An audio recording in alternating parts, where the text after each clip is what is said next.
নিয়েছি ডিম, তরকার ডাল, পেঁয়াজ, আদা বাটা, রসুন, টমেটো সেদ্ধ। তরকার মধ্যে আমি তরকার ডালের মধ্যে নিয়েছি ছোলার ডাল, মটর ডাল, মুসুরির ডাল, তরকার ডাল। আমি সেদ্ধ করে নিয়েছি। পেঁয়াজ আর রসুনটাকে মিক্সিতে পেস্ট করে নেব, টমেটোটাকেও পেস্ট করে নেব। কড়াইতে তেল বসিয়ে দিয়েছি, এবার আমি ডিম দুটো ভুজিয়া করে নেব।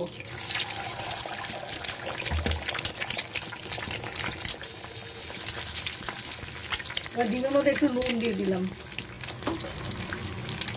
দিয়ে এবার এটাকে ভালো করে মিশিয়ে ভুজিয়া করে নেব। আমার এই যে ভুজিয়া হয়ে গেছে, আমি এবার এটাকে তুলে নিচ্ছি। আমি কড়াইতে তেল দিয়ে দিয়েছি, এবার পেঁয়াজ, রসুন, আদা, টমেটোর পেস্টটা দিয়ে দিচ্ছি।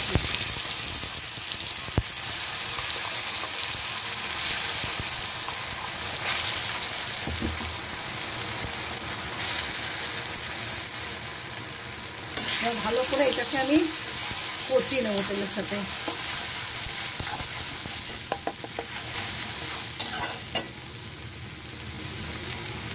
এটার মধ্যে আমি নুন দিয়ে দিলাম, এবার নুনটাকে আমি ভালো করে মিশিয়ে নেব। আমি হলুদ দিয়ে দিচ্ছি, দিয়ে এবার এটাকে ভালো করে মিশিয়ে নেব। লঙ্কা গুঁড়োও দিয়ে দিচ্ছি, এবারে লঙ্কার গুঁড়োটাকেও মশলার সাথে ভালো করে মিশিয়ে কষিয়ে নেব।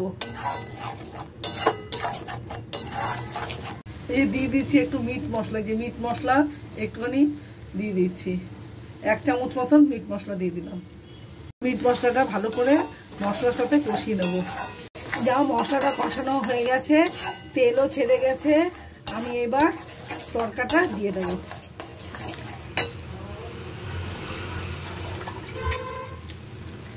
তরকাটা দিয়ে দিচ্ছি।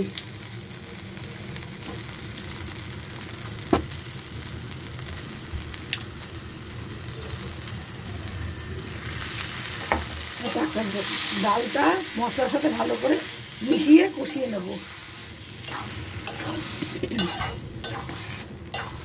মশলাটার সাথে তরকার ডালটা ভালো করে আমি মিশিয়ে কষিয়ে নিয়েছি, এবার আমি জল দিয়ে দেবো।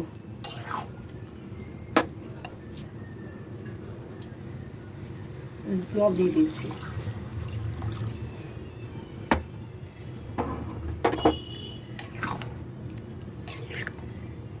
দেখুন এটা আমার ফুটে উঠেছে, এটাকে আমার ঘন ঘন রাখতে হবে, নাহলে নিচে লেগে যাবে। এটা বারবার এটাকে নেড়ে দিতে হবে। এবার আমি এটাকে মধ্যে ডিমের ভুজিয়াগুলো দিয়ে দেব।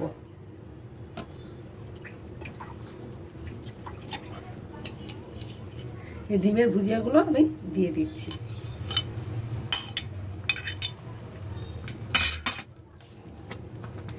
এবার ডিমের ভুজিয়াটাকে তরকার মধ্যে ভালো করে মিশিয়ে নেব।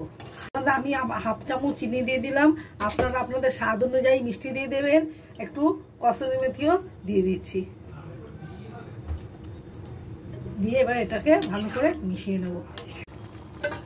তরকাটা আবার ভালো করে ফুটে উঠেছে, এবার এটাকে আমি নামিয়ে নেব।